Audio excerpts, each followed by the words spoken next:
Police है, भारतीय सेना है, तो ये जातीय सेना है, क्यों भरोसा नहीं है आपको? जो समाज 80% ये है कि अपनी बात नहीं रख पाता, डीएम कार्यालय में घुस नहीं पाता, सीएमओ ऑफिस में पैर रखने से उसको डर लगता है, पुलिस कमिश्नरेट में जाने से उसको डर लगता है, थाने में घुसने से उसको डर लगता है, वो अपना सवाल कर लेगा, उसकी बात ये लोग मान लेंगे। रत्न दिया जाता है इस देश में तो उन लोगों को राष्ट्रवादी कहा जाता है जिन लोगों ने झंडा न फहराया हो, जिन्होंने अंग्रेजों की मुखबिरी की हो, जो इस देश को गुलाम बनाए रखे, इस देश में शासन किए हों, उनको वीर कहा जाता है। ये यादव सेना, आरएसएस, बजरंग दल, भीम आर्मी, इन सबका जवाब है या कुछ और?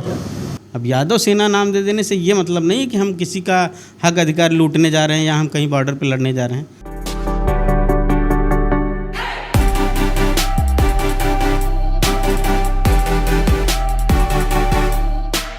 यादव सेना की बनाने की जरूरत आखिर क्या आने पड़ी थी? क्यों बनी यादव सेना?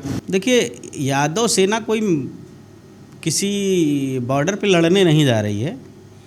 जितने भी जातीय संगठन बनते हैं, सेनाएं बनती हैं, किसी न किसी नाम से बनती है और वो अपने समाज के हक के लिए, उनके अधिकार के लिए, उनके शिक्षा, स्वास्थ्य, सुरक्षा के लिए काम करने का काम करती है, ना कि किसी का हक अधिकार लूटने का काम करती है। और उसके अलावा कुछ लोग जो कर रहे हैं उसकी आड़ में जो नहीं होना चाहिए, तो ये ज़रूरी नहीं कि अगर वो कर रहे हैं तो हम भी गलत हैं, या हम कर रहे हैं तो वो सही कर रहे हैं तो वो गलत हैं। तो सबकी अपनी अपनी सोच है, अपनी अपनी विचारधारा है। सब अपने अपने समाज के लिए करने की कोशिश कर रहे हैं। सबको करना चाहिए। सब लोग अपने अपने कामों के लिए बधाई के पात्र हैं। बस न किसी की आप नुकसान करिए, न किसी के समाज में विद्वेष फैलाइए, लेकिन न जहाँ हक अधिकार की बात हो अपने समाज के लिए, वहाँ लड़ने के लिए, वहाँ उसके पक्ष में खड़े होने का काम करिए। उसी लिए संगठन बना है। अब यादव सेना नाम दे देने से ये मतलब नहीं कि हम किसी का हक अधिकार लूटने जा रहे हैं या हम कहीं बॉर्डर पर लड़ने जा रहे हैं। तो देश है, देश के लिए हमारे देश की सेनाएं हैं, उसमें हमारे समाज का सबसे ज़्यादा भागीदारी है। देश में जब भी कहीं भी कोई लड़ाई होती है बॉर्डर पे, सबसे ज़्यादा हमारे देश का, हमारे समाज का सैनिक, हमारे समाज का भाई शहीद होता है। तो वहाँ भी हम हैं। इससे आप सेना से मत जोड़िए। ये विशुद्ध सामाजिक संगठन है जो गैर राजनीतिक है, जो अपने समाज के लिए काम करता है, बस इतना सा। यादव सेना के मूल आदर्श कौन है? यादव सेना के मूल आदर्श, देखिए, यादव सेना का मूल जो विचारधारा है वो समाजवादी विचारधारा है। समाजवादी विचारधारा का मतलब ये होता है कि इस देश की जो भी व्यवस्थाएं हैं, जो भी प्राकृतिक, गैर प्राकृतिक संसाधन हैं, उसका बराबर से विकेंद्रीकरण करना, मतलब अंतिम पंक्ति तक बैठे व्यक्ति तक उस व्यवस्था को पहुंचाना। तो हमारी विचारधारा सामाजिक है। आप कृष्ण को भी ले सकते हैं, आप बीपी मंडल को भी ले सकते हैं, आप पेरिया ललई सिंह यादव को भी ले सकते हैं, आप बाबू राम नरेश यादव को ले सकते हैं, आप शरद यादव जी को ले सकते हैं, आप मुलायम सिंह को ले सकते हैं, आप लालू जी को ले सकते हैं। आप जितने भी हमारे समाज के महापुरुष हुए हैं, सबकी विचारधारा यही रही है, समाजवादी विचारधारा रही है, जिसमें समाज के अंतिम पंक्ति पे बैठे व्यक्ति को उसका हक अधिकार मिले। यही समाजवादी विचारधारा है। ये यादव सेना हल वाली है या संविधान वाली? दोनों है। दोनों है। जब तक हम मेहनत नहीं करेंगे हम कुछ नहीं कर पाएंगे, और संविधान नहीं रहेगा तो ये मनुवादी व्यवस्था हमको हमारा अधिकार लेने नहीं देगी। ये यादव सेना, आरएसएस, बजरंग दल, भीम आर्मी, इन सबका जवाब है या कुछ और? हमारा उनसे कोई व्यक्तिगत लड़ाई तो है नहीं कि जो हम उनके जवाब हैं। हम तो जवाब अपने आप में हैं।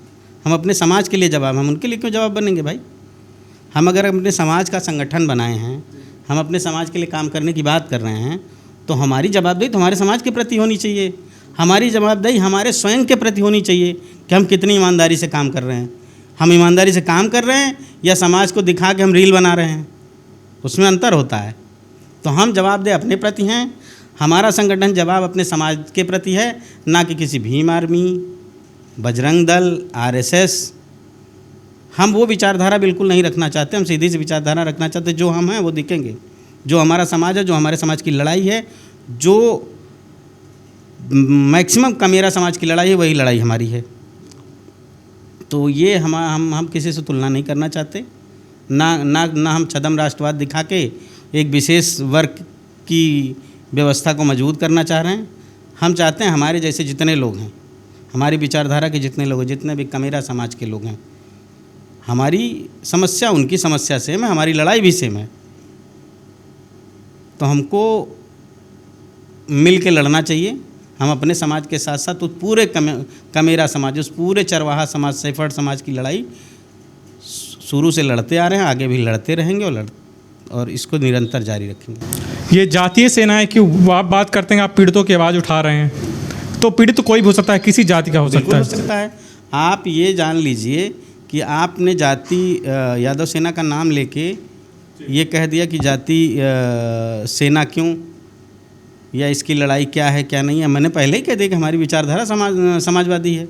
जो समाजवाद की बात करेगा हम उसके साथ हैं, जो साम्राज्यवाद की, सामंतवाद की बात करेगा हम उसके खिलाफ हैं।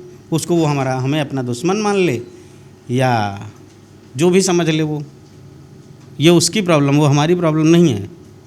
क्योंकि हम समाज को समाजवादी नज़र से देखते हैं। तुम सामंती नज़र से देखते हो, ये तुम्हारी कमी है। तुम अपनी नज़र का इलाज कराओ, अपनी सोच का इलाज करवाओ। हमारी सोच हमेशा पॉजिटिव है, समाज के प्रति वही रहेगी। जब पुलिस है, भारतीय सेना है, तो ये जातीय सेनाएं क्यों, भरोसा नहीं है आपको इन सब पे? देखिए, जो भी जातीय संगठन हो, जो भी सामाजिक संगठन हैं, उनकी ज़रूरत ही इसीलिए पड़ती है कि जब समाज की नहीं सुनी जाती, जाति विशेष के लोगों की नहीं सुनी जाती। जब तक आप अपने समाज की पीड़ितों की आवाज़ बन के नहीं उभरेंगे, नहीं उनकी बात करेंगे, तब तक उनके कान में जूं रेंगनी है। जो लोग लाठी के और सत्ता के व्यवस्थाओं के दम पे लोगों पे शासन करना चाह रहे हैं, लोगों को दबाना चाह रहे हैं, आपका सवाल आखिर कौन पहुंचाएगा? जो समाज 80% ये है कि अपनी बात नहीं रख पाता, डीएम कार्यालय में घुस नहीं पाता, सीएमओ ऑफिस में पैर रखने से उसको डर लगता है, पुलिस कमिश्नरेट में जाने से उसको डर लगता है, थाने में घुसने से उसको डर लगता है, वो अपना सवाल कर लेगा, उसकी बात ये लोग मान लेंगे। ये तो और कान में तेल डाल के रामराज की तरफ बैठ, कहीं कोई समस्या ही नहीं, कोई आ ही नहीं रहा हमारे पास। लेकिन तुम लोगों ने ऐसी दहशत बना दी है व्यवस्थाओं के नाम पे, सरकार के नाम पे, प्रशासन के नाम पे, शासन के नाम पे, कि गरीब आदमी तुम्हारे तक पहुँच ही नहीं रहा। तो तुम ये मान लोगे कि सब सही है। इसलिए जातीय संगठन हो, सामाजिक संगठन हो, उनकी ज़रूरत है और रहेगी, कभी ख़त्म नहीं हो सकती।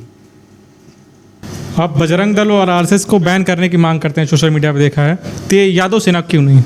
हाँ, हम अगर उस विचारधारा को, तो हमें भी बैन कर दो। हम किसी के ऊपर जाति कर रहे हो, हम किसी का घर कब्जा कर रहे हो, हम किसी की बहन बेटी के साथ दुर्व्यवहार कर रहे हो, हम किसी बलात्कारी के लिए तिरंगा यात्रा निकालते हो, हम किसी व्यभिचारी के लिए, किसी लुटेरे के लिए, किसी सामंती के लिए घेरा बना के खड़े जो हो जाते हों, या उसके लिए मांग करते हो कि इसको जेल से रिहा कर दिया जाए, इसको सुरक्षा दी जाए, तो हमें भी बैन कर दो। आप यादव कितना सशक्त देखना चाहते हैं कि हाँ उस दिन आपको लगेगा आप यादव सेना की ज़रूरत नहीं है, यादव समाज सुरक्षित है? देखिए, ये तो नहीं कहा जा सकता कि संगठन की ज़रूरत नहीं है, हमेशा ज़रूरत रहेगी संगठन की।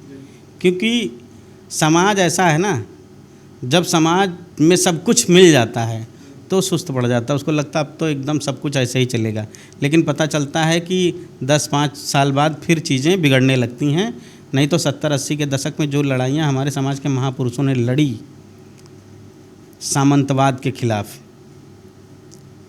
वो लड़ाइयाँ बीच में रुकने की वजह से स्थिति आई कि फिर से लड़ना पड़ रहा है। अगर वो लड़ाइयाँ निरंतर चल रही होती, लोगों में जागरूकता बनी रहती बराबर से, तो किसी की हैसियत नहीं थी कि क्या लगता है ये रुकी क्यों लड़ाइयाँ, लोग ढीले? मैं बताया नहीं कि जैसे आपने कहा कि क्या वो दिन आएगा कि ये संगठन, सेनाएं या जो भी जाति संगठन, उनको ख़त्म कर दिया जाए कि अब ज़रूरत नहीं है। जिस दिन आपने ये सोच लिया, उसी दिन से फिर से आपको कुछ दिन बाद लड़ाई शुरू करनी पड़ेगी, क्योंकि आप एकदम भोग विलास में डूब जाएंगे। आपको लगेगा कि अब तो रामराज आ चुका है मेरे हिसाब से, क्योंकि मेरे पास सारी व्यवस्था है, मेरे पास गाड़ी घोड़ा, मेरे पास नौकरी है, मेरे पास अच्छी शिक्षा है, मेरे पास अच्छे स्वास्थ्य की व्यवस्था है, मेरे बच्चों के पास होगी। तो ज़रूरी नहीं कि आपके बच्चे, अगर आपके बच्चे शिक्षा से दूर भागेंगे, व्यवस्थाओं के लिए लड़ेंगे नहीं, अपने हक अधिकार के लिए लड़ेंगे नहीं, तो कल के फिर से सामंत हावी हो जाएगा, जो आपसे मजबूत हैं, आपसे ज़्यादा साथी रहें। इस देश में तो उन लोगों को भारत रत्न दिया जाता है, इस देश में तो उन लोगों को राष्ट्रवादी कहा जाता है जिन लोगों ने झंडा ना फहराया हो, जिन्होंने अंग्रेज़ों की मुखबिरी की हो, जो इस देश को गुलाम बनाए रखे, इस देश पे शासन किए हों, उनको वीर कहा जाता है। किसकी बात कर रहे हैं, खुल के बताइए जरा। खुल के बे वीर किसको कहा जाता है? हमारे देश में एक तो वीर सावरकर, ऐसे ऐसे वीर हैं कि जिन्होंने अंग्रेज़ों के खिलाफ कोई मोर्चा नहीं खोला। ऐसे ऐसे गोडसे जैसे महान लोग हैं जिन्होंने अंग्रेज़ों को पत्थर नहीं मारा, लेकिन गांधी को मार दिया तो बहुत बड़े तुर्रम खान हो गए। तुमने अपने ही तरफ के एक सिपाही को मार दिया और कहते हो मैं राष्ट्रवादी हूँ। जिससे तुम्हारी दुश्मनी सामने फौज खड़ी, तुमने उस पर कंकड़ तक नहीं मारा एक उठा के।